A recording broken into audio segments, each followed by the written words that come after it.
So 1 year ago, we started selling our affirmation card deck, and in December of 2020, it finally launched, and we've been selling pretty consistently ever since.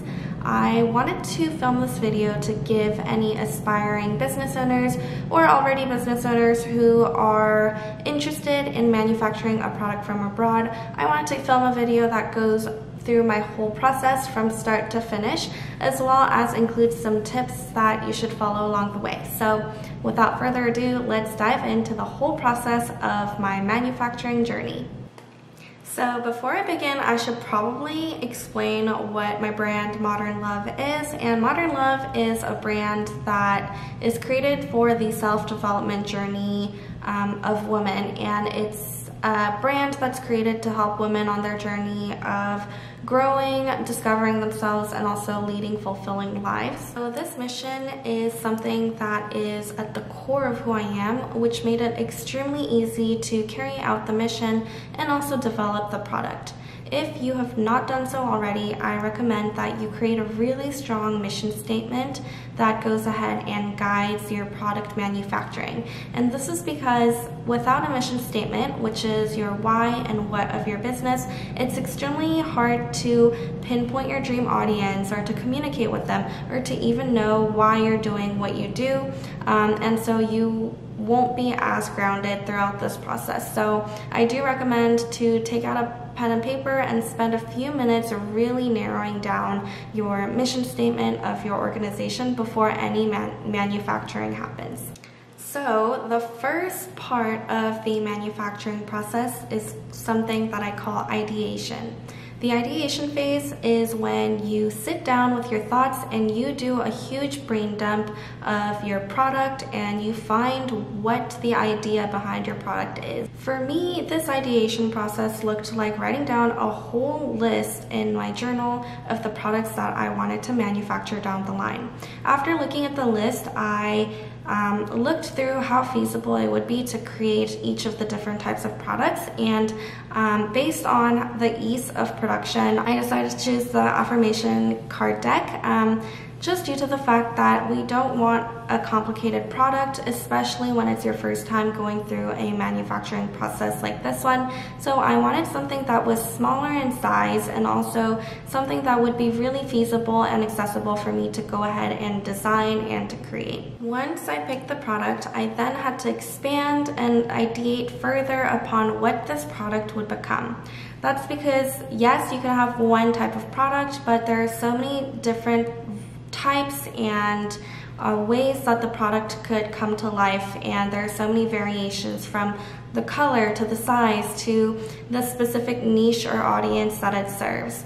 And so when it came to my product, I opened a Google document and I wrote all the types of options that there were, and I looked at all the different decisions that I would have to make throughout the process.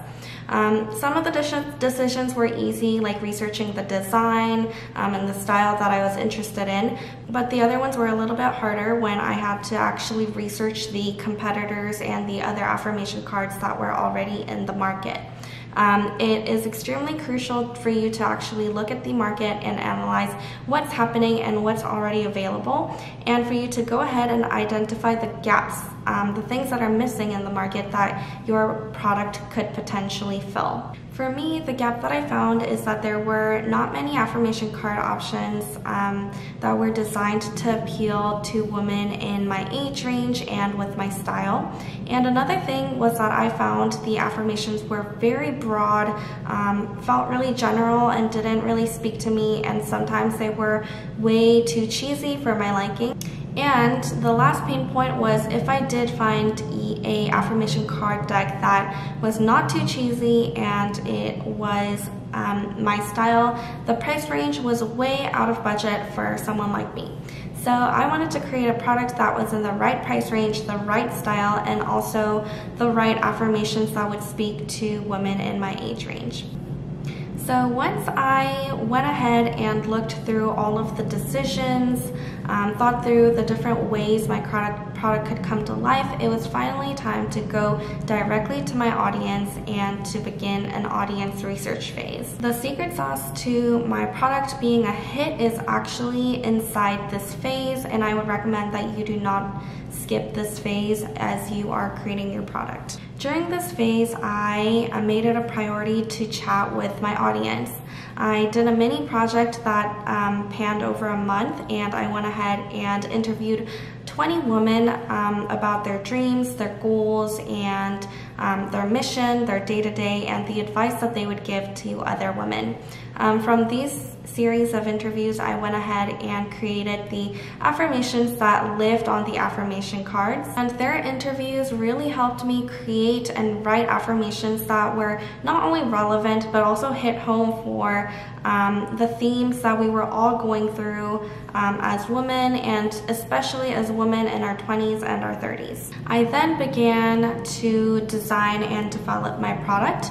With a background in design, I was able to go ahead and create this for myself. But if you do not have a background in design, you can easily go on Fiverr, Upwork, or even go through networking sessions on Facebook groups and go ahead and find a designer that is right for you. And throughout my design process, I went through many iterations.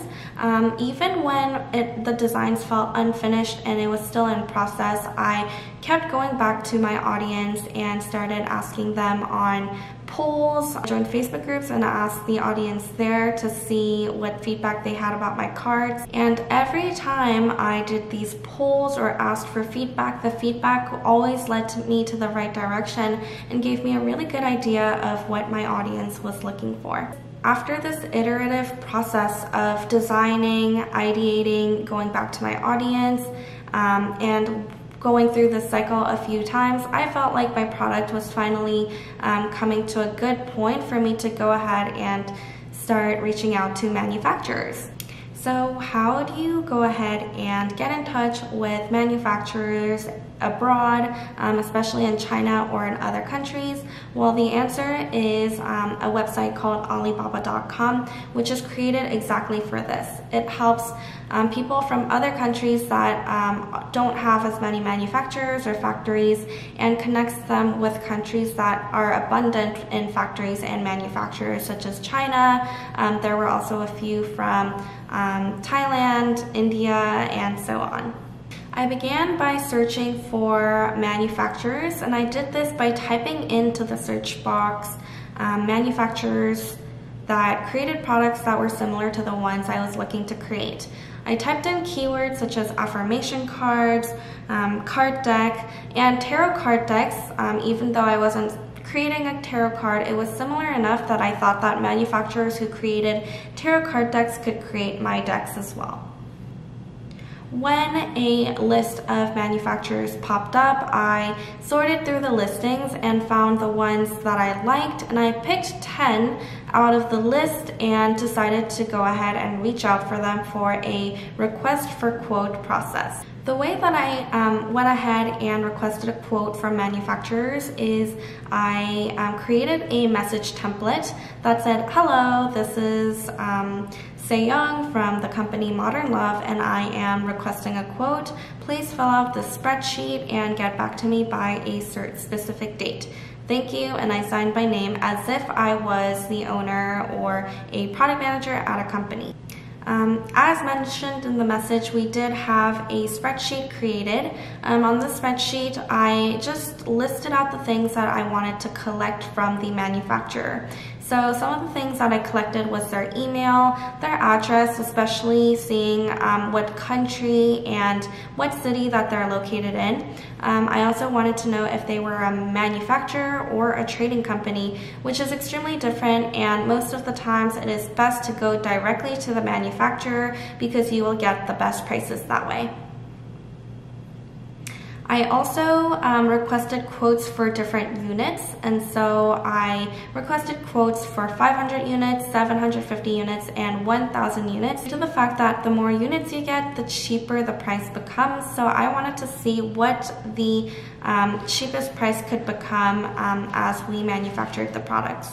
Since I set a deadline for the manufacturers to get me a quote by, soon enough the quotes started rolling in, and I started collecting all the data and their answers on my own spreadsheet where I could easily compare and contrast the manufacturers.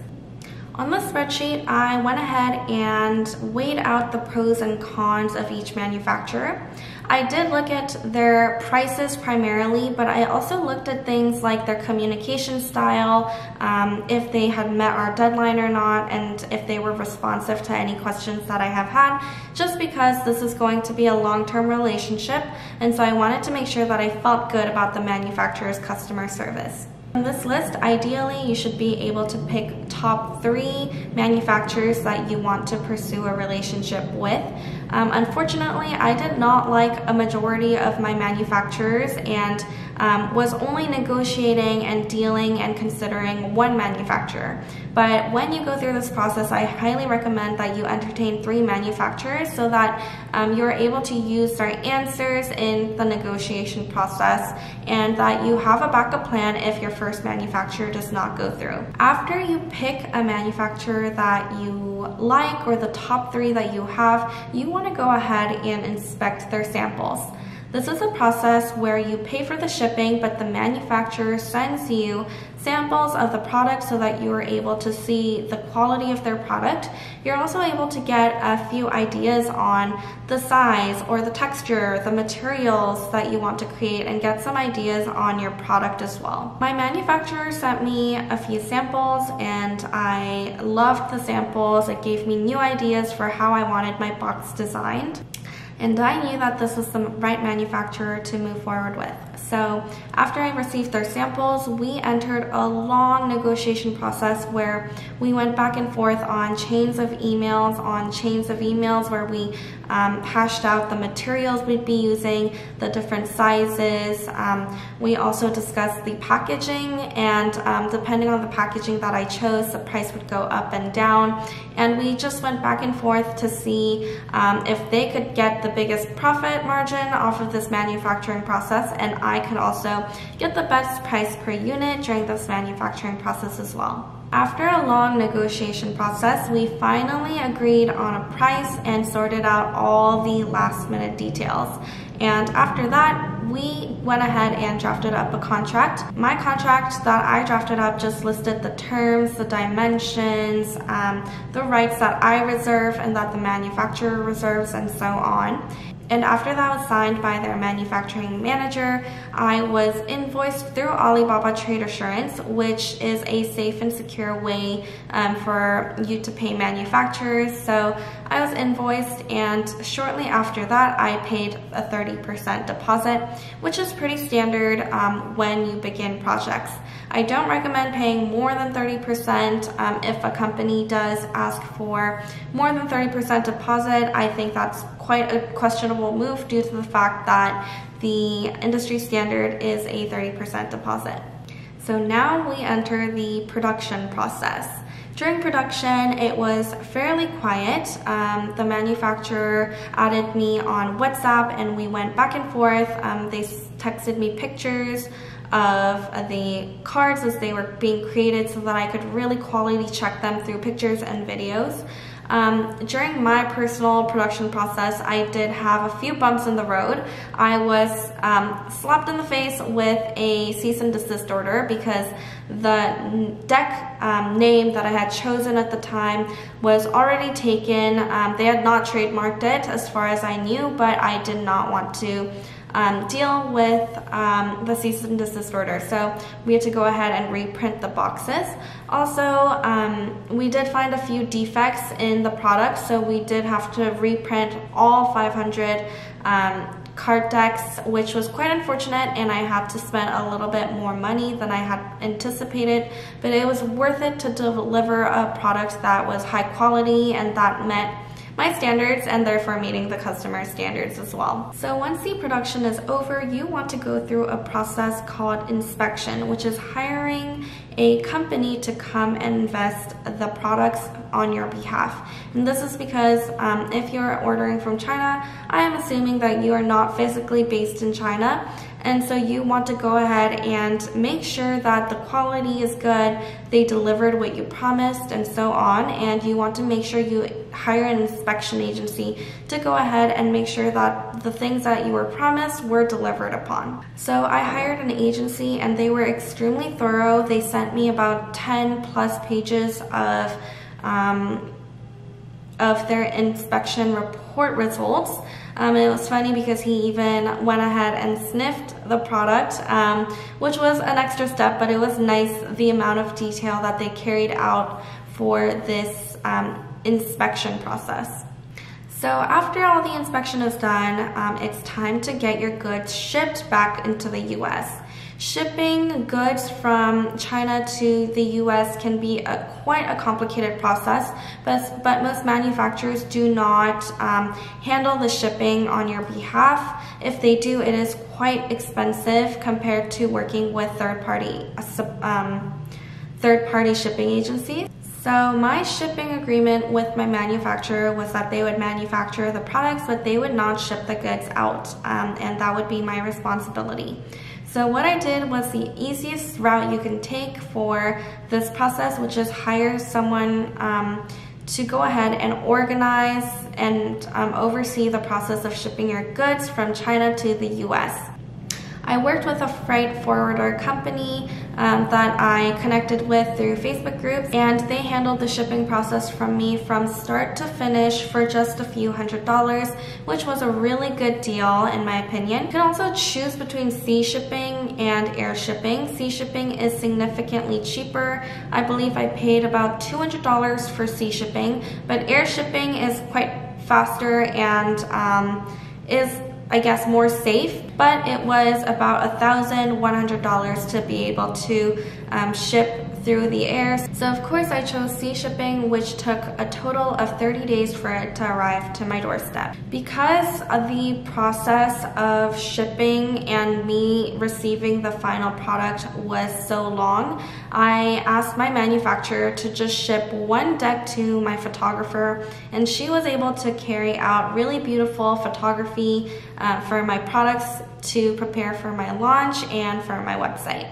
So after that, I was finally able to launch. I launched my product in December on my Shopify store, and in January, I started selling on Amazon.